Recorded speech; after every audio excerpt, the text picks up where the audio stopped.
Cawagup DKI nomor urut 2, Jarod Saiful Hidayat menjenguk kader PDIP bernama Widodo yang dikeroyok. Jarod datang bersama sejumlah relawan. Widodo dirawat di Rumah Sakit Royal Taruma, Jakarta Barat. Ia menderita lebam di bagian mata dan kepala, serta mengenakan alat bantu pernafasan. Peristiwa pengeroyokan terjadi di Jalan Jelambar Utama, Tanjung Duren, Jakarta Barat pada Jumat malam. Diduga pelaku berjumlah sekitar 10 orang. Widodo sudah melaporkan kasus pengeroyokan itu ke pihak Polres Jakarta Barat. Dengan kejadian ini, Jarod meminta polisi segera menemukan pelaku pengeroyokan terhadap Widodo. Selain itu, Jarod juga berpesan agar pesta demokrasi ini tidak diwarnai ujaran kebencian dan kekerasan. Semua kandidat atau relawan diminta bisa menghargai kandidat lain. Cuma dua, tapi itu ngumpul di situ rumah situ.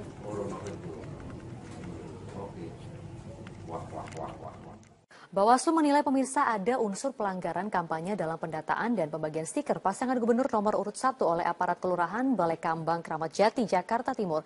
Pihak panitia pengawas pemilu Jakarta Timur pun ini tengah mendalami kasus ini. Koordinator Divisi Hukum dan Pelanggaran Bawaslu DKI, Muhammad Jufri menegaskan, seluruh aparatur sipil negara harus bersikap netral dalam pilkada.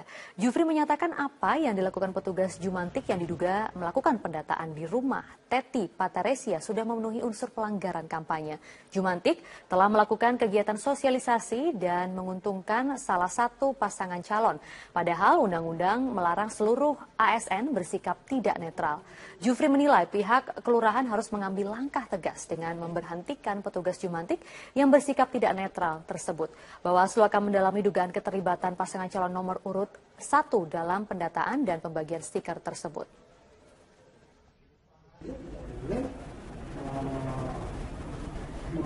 Menempel melakukan membawa stiker-stiker salah satu pasangan karena dia adalah perangkat kelurahan yang sudah diberikan tugas kepada kelurahan untuk melakukan tugas Jumantik. Maka dia tidak boleh membawa nama-nama calon, apalagi untuk mengkampanyekan salah satu. Pemirsa, Teti Pataresia, warga kelurahan Balai Kembang, Kramat Jati, Jakarta Timur tidak terima rumahnya dipasang paksa stiker salah satu pasangan calon gubernur dan wakil gubernur Pilkada DKI dan mengajukan protes ke Panwaslu DKI serta menulis kasus ini ke akun Facebooknya. Dan tiba-tiba akun Facebooknya tidak bisa diakses lagi. Apa yang sebenarnya terjadi? Kini sudah hadir di studio Teti Pataresia. Mbak Teti, seperti apa sebenarnya kronologi pemasangan dari stiker? Ya, awalnya mereka datang ke rumah saya, 2 orang ibu-ibu ya kan. Salah satunya saya kenal, salah satu petugas yang mau ngedata itu adalah biasa suka datang ke rumah untuk periksa jentik nyamuk, Ibu Jumantik ya kita sebutnya Ibu Jumantik. Nah setelah itu karena saya taunya dia itu petugas Jumantik, ketika waktu saya ketemu muka di teras saya bilang mau periksa jentik ya gitu kan. Terus dia bilang enggak, gue cuma mau ngedata aja kok katanya gitu kan. Dia bilang gitu mau ngedata, dia udah siap dengan berkasnya itu ya kan. Terus udah gitu dia tanya, saya duduk di sebelahnya, dia tanya di rumah ini berapa jumlah pemilih suaranya gitu kan. Saya bilang dua orang. Siapa aja namanya? Nama saya sama nama ayah saya saya sebutkan, terus dicatat sama dia. Udah selesai dicatat, kayak nyobek gitu kan bagian belakang, ternyata itu stiker.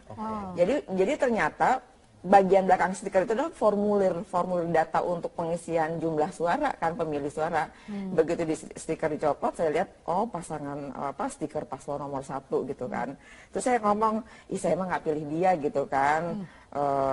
Terus kata si ibu itu ngomong gini, terserah nanti lu mau pilih siapa kata gitu kan. Gue cuma ngedata doang kok kata gitu kan. Terus saya ngomong kayak begini, tapi ini kalau ketahuan sama Bawaslu bisa dianggap pelanggaran loh. Sebab yang ibu data itu dengan pemasangan stiker itu seolah-olah yang ibu data itu adalah pendukung nomor 1 gitu kan. Dia mengaku, orang yang petugas Jumantik ini mengaku dari mana, Pak? Dia nggak bilang, tidak memperkenalkan diri, entah itu dari kelurahan atau dari RT. Cuman karena saya kenal dengan dua-dua atau salah satu itu yang biasa ngecek itu kan. Karena saya kenal dengan salah satunya gitu kan. Makanya kan saya tanya, mau itu ya mau cek jentik ya gitu kan. Enggak, gue cuma mau ngedata. Ini pertama kalinya didata atau sudah pernah sebelumnya didata untuk pemilih? Kalau untuk pemilih sebenarnya saya udah didata resmi sama dari pihak apa sih itu namanya kalau suka itu. Jadi saya dapat stiker warna kuning kan. Itu saya didata KPPS. Saya sudah didata bulan Oktober lalu ya sudah didata. Makanya itu kan hanya jumlah pemilih berdasarkan kartu keluarga kan. Sama dan nama. Ketika didata lagi, Mbak tidak mempertanyakan kenapa harus didata lagi. Ini kan sudah enggak. Jadi saya nggak kepikiran ke sana. Cuma begitu udah didata, begitu sudah dilepas dari stikernya itu, saya baru tahu oh ini berarti ada sesuatu gitu kan. Kenapa harus dibalik stiker itu dia punya data gitu kan. Baik. Setelah Anda memprotes, Mbak, apakah dia tetap ngotot menempelkan stiker tersebut atau terjadi? Karena sudah terjadi pendataan, akhirnya tuh saya biarkan stiker itu terpasang buat barang bukti dong. Karena sudah terjadinya pendataan gitu. Saya nggak mau langsung copot. Jadi barang bukti untuk melapor ke Panwaslu. Ya buat melapor ke Panwaslu atau ke Bawaslu. Cuman karena kebetulan saya nggak punya akses untuk berhubungan dengan Panwaslu dengan Bawaslu, akhirnya saya posting di Facebook. Jadi hari itu kejadian, jam 10 kejadian, jam 11 saya posting di Facebook. Sebelum ke Facebook, saya ingin tanya soal Panwaslu. Apa yang Anda sampaikan? Apa yang Anda laporkan kepada Panwaslu? Sebenarnya sih saya nggak melaporkan ke Panwaslu. Jadi pada malam tanggal 31 Januari itu sekitar jam 8 malam tiba-tiba ya setelah sudah jadi viral ya postingan saya itu setelah jadi viral itu pihak datang ke rumah malam-malam ngakunya sih dari Bawaslu. Ngakunya dari Bawaslu. Jadi saya bilang ini buat barang bukti aja biar sampai ke Bawaslu gitu kan. Biar ditindaklanjuti. Kami dari Bawaslu Bu gitu kan. Saya langsung datang dari kota gitu kan. Terus udah gitu ada salah satu lagi yang orang, iya Bu dia atasan saya kata si salah satu itu dari Bawaslu. Jadi yang dia harapkan sih kalau misalnya besok-besok ke depannya kalau ada apa namanya ada kejadian seperti ini lebih baik ditolak aja dari awal, jadi nggak usah sampai sempat ramai di medsos. Berarti petugas yang mengaku Bawaslu itu mempermasalahkan Anda yang membuat hal ini viral. Jadi seperti itu. Jadi kalau memang jadi sepertinya pertanyaan-pertanyaan dari Pak Saroji ya namanya ya tuh Pak Saroji itu sepertinya kok saya yang didakwa gitu kan. Waktu dipasang stiker itu ada kesepakatan apa saja waktu itu? Jadi ada kesepakatan atau tidak, dipaksa atau tidak gitu kan. Kan saya udah jelasin bahwa ini permasalahannya bukan masalah stikernya lagi tapi masalah pendataannya gitu kan. Kalau seandainya dia pasang stikernya tanpa didata mungkin saya biarkan gitu kan. Tinggal orangnya pergi tinggal saya copot. Tapi justru karena sudah ada pendataan di balik stikernya itu ya kan. Otomatis itu harus saya biarkan gitu kan. Saya biarkan dipasang untuk barang bukti. Baik. Gitu. Nanti kita lanjutkan kembali. Warga Kelurahan Balai Kambang, Jakarta Timur protes atas pendataan dan penempelan stiker pasangan calon gubernur tertentu oleh petugas kelurahan. Kejadian ini sempat menjadi viral di media sosial dan sudah ditangani Panitia Pengawas Jakarta Timur. Ini adalah rumah Teti Pataresia, warga Kramat Jati, Jakarta Timur yang sempat menyampaikan curahan hati terkait dengan pendataan yang diselingi dengan adanya penempelan stiker salah satu pasangan calon gubernur DKI Jakarta yang dilakukan oleh oknum yang diduga merupakan petugas kelurahan Balai Kambang, Jakarta Timur. Dan penempelan stiker tersebut ternyata dilakukan di sepanjang Gang Haji Ahmad dan sejumlah rumah yang ada di Kelurahan Balai Kambang, Jakarta Timur. Teti kemudian mendapatkan undangan klarifikasi dari Panitia Pengawas Pemilihan Panwas Jakarta Utara atas unggahan pada akun media sosial Facebook miliknya tentang pemberian stiker pasangan nomor urut 1 oleh petugas Jumantik Kelurahan Balai Kambang.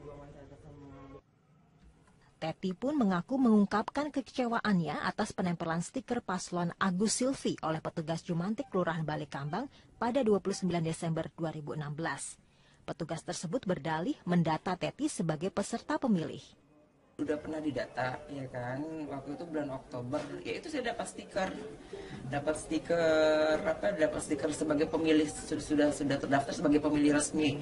Nah kalau yang ini makanya kan setelah tanggal 29 kemarin ibu itu bilang katanya mau mendata, ya saya agak bingung juga gitu kan. Orang saya sudah didata resmi kok kan gitu kan. Kok didata lagi, udah gitu didata di balik stiker. Ternyata selain mendata mereka juga ini dengan apa pendataan dengan disertai dengan penempelan stiker paslon nomor 1.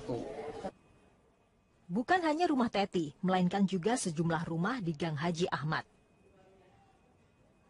Setelah kami usut di kantor kelurahan, Lurah Balekambang tidak pernah menugaskan petugas Jumantik mendata pemilih karena bukan wewenangnya. Petugas yang bersangkutan kemudian diberhentikan setelah mengaku sebagai relawan Agus Silvi. Kita berhentikan aja sebagai kantor Jumantik.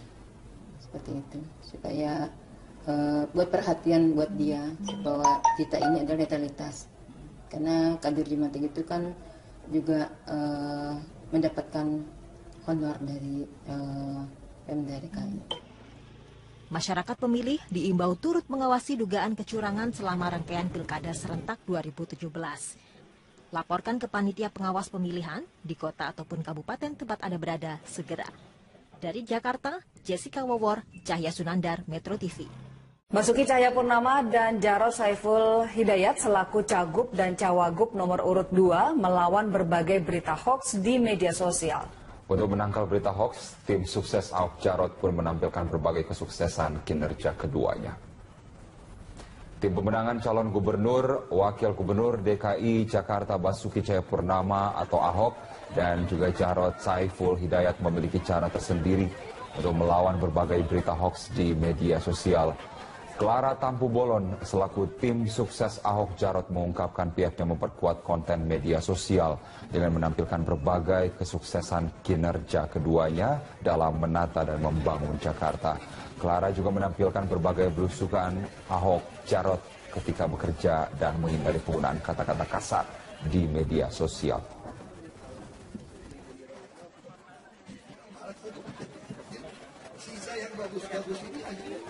Mabes Polri menegaskan buku Jokowi Undercover hanya berisi fitnah dan dibuat tanpa berdasarkan riset dari sang penulis. Terkait hal itu, Polri akan menyelidiki percetakan buku Jokowi Undercover serta penyebaran dan penjualan buku tersebut. Mabes Polri menyebutkan buku Jokowi Undercover yang ditulis oleh Bambang Tri tidak dilandaskan dengan data yang valid. Oleh sebab itu, buku tersebut hanya berisi opini pribadi penulis.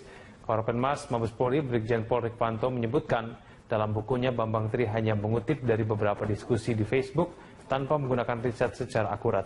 Sejauh ini polisi belum mengetahui motif Bambang Tri yang sudah menjadi tersangka.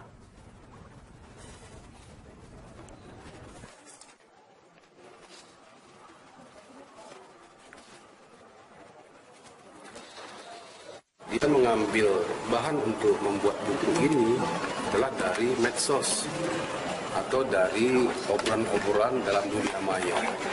Jadi dia analisa sendiri, dia kumpulkan, dia gatok-gatokkan istilahnya, kemudian dia simpulkan sendiri sehingga menjadi narasi-narasi yang seolah-olah itu sebuah kebenaran yang dituangkan dalam sebuah buku.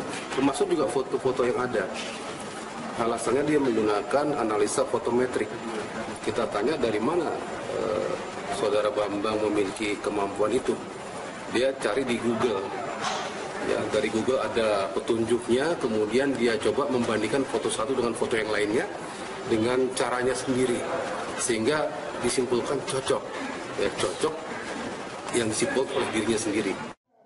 Pemirsa, meme Pizza Hut ramai beredar di media sosial usai sidang keempat kasus Basuki Cahayapurnama. Plesetan ini ramai diperbincangkan setelah salah satu saksi sidang Ahok salah menuliskan nama salah satu restoran cepat saji di riwayat pekerjaannya. Pasca sidang keempat Gubernur DKI Jakarta nonaktif Basuki Cahayapurnama atau Ahok atas kasus penodaan agama, meme Pizza Hut marak beredar di media sosial. Pizza Hut ramai diperbincangkan setelah Ahok memberikan pernyataan usai sidang. Ahok mengungkapkan ada beberapa kejanggalan dari saksi yang dihadirkan jaksa penuntut umum. Salah satunya terkait data diri saksi novel Haidir Hasan Bakmukmin alias Habib Novel. Dalam berita acara perkara, Novel menulis pernah bekerja di Pizza Hut tahun 1992 hingga 1995. Setelah dikonfirmasi, tempat bekerja yang dimaksud Novel, yaitu restoran Pizza Hut. Data yang keliru ini kemudian kesalahannya dilimpahkan kepada polisi, padahal data tersebut diisi oleh saksi sendiri. Ahok menduga Novel merasa malu pernah bekerja di tempat yang pemimpinnya tidak seiman. Lalu ada lagi satu saksi yang mungkin malu karena kerja di Pizza Hut. Pizza Hut punya orang Amerika. Lalu dia sengaja di berita acara tulisannya itu Pizza Hut, jadi beda. Jadi tulisan Pizza Hut-nya itu dia sengaja ubah. Ini saya kasih lihat ya, dia kerja di Pizza Hut-nya dia rubah. Saya pun sampai ketawa, ditanyain dia akhirnya ngaku. Dia nggak perhatikan katanya, padahal semua kan mesti tanda tangan ya. Tagar Pizza Hut kemudian banyak diunggah netizen hingga menjadi trending topik di media sosial Twitter. Selain data novel yang tidak sesuai, Ahok juga menyebut ada salah satu saksi yaitu Gus Joy Setiawan yang mengaku sebagai advokat namun belum resmi disumpah sebagai advokat. Tak hanya itu, Gus Joy juga diketahui menjabat sebagai koordinator koalisi advokat rakyat yang mendukung pasangan calon nomor urut 1. Namun salah satu saksi Syamsul Hilal memastikan saksi tidak memiliki keterikatan atau kepentingan lain dalam kasus ini. Para pembela terdakwa, dia mengarahkan kita para pelapor ini berafiliasi kepada salah satu partai politik. Jadi tidak ada kaitan dengan apapun. Di dunia dan di akhirat saya bertanggungjawabkan. Bagi pengacara, afiliasi saksi dengan partai politik perlu ditelusuri. Dia punya kepentingan karena ada kebencian sejak lama, nah ini sulit untuk diterima menjadi saksi yang bisa katakanlah ya menjadi alat bukti di pengadilan untuk itu. Ya, jadi dalam hal ini ya kita memang perlu menguji saksi tersebut. Dalam sidang Selasa, jaksa penuntut umum menghadirkan 6 orang saksi yang juga merupakan pelapor dugaan penistaan agama. Namun hanya 4 saksi yang hadir, yaitu Novel Khaidir, Muhsin, Joy Setiawan, dan Syamsul Hilal. Selain itu, 2 saksi lainnya yaitu Nahdi Naksabandi telah meninggal dan Muhammad Burhanuddin berhalangan hadir. Persidangan Ahok akan dilanjutkan kembali pekan depan. Sidang akan menghadirkan sejumlah saksi lain dari pihak jaksa penuntut umum. Tim Liputan, Metro TV. Saya sempat membaca di salah satu media pernyataan dari anggota tim kuasa hukum Humphrey Jemat yang mengatakan bahwa kesaksian dari para saksi tidak kredibel dan tidak bisa dijadikan alat bukti di persidangan. Apa alasannya? Ya, alasannya kembali lagi kepada begini, keterangan saksi itu kan harusnya kredibel. Artinya dia itu sungguh-sungguh memang motivasinya juga benar. Kehidupannya benar, tapi begini, bagaimana saksi ini bisa dibilang kredibel sedangkan dia banyak lupa, ya ini contoh ya, ada satu saksi ini. Ada satu saksi yang ditanya jawabannya lupa-lupa melulu, ini SD-nya lupa di mana, tahunnya lulusnya, SMP-nya lupa tahun berapa lulusnya. Apa korelasinya kemudian dengan kasus Nah, ini kredibilitasnya begini, kalau misalnya ya, ini contoh ya, dia sekolahnya saja dia lupa, ya dia tidak tahu. Kemudian kesaksiannya semua juga lupa. Lalu bagaimana dia bisa meyakini betul ya bahwa Pak Ahok ini kesaksiannya tuh menista agama dan dia melaksanakan bahwa ini sebetulnya satu penghinaan. Jadi secara analoginya sudah lucu, ini orang yang lupa-lupa ingatan begitu, tapi ingatannya begitu tajam ketika menyangkut masalah Pak Ahok. Sedangkan pribadinya sendiri sudah enggak, ini hanya satu contoh. Contoh yang lain, masalah kan tadi dibilang bagaimana dengan orang yang kerja 3 tahun, tapi nggak tahu tuh perusahaan dari Amerika apa dari Itali. Malah dia bilang Pak Ahok itu goblok karena Pizza Hut itu dari Itali bukan dari Amerika. Ini hanya contoh. Sedangkan dia cuma dengar video Pak Ahok 29 menit. Nah ini ada yang lebih menarik lagi. Kita contoh kredibilitasnya bagaimana. Ini kita ambil contoh. Pada waktu Pak Ahok pidato di Kepulauan Seribu, yang dipermasalahkan kan pidatonya Pak Ahok kan, udah pasti menista, menodai agama, kira-kira begitu. Ini logika. Orang di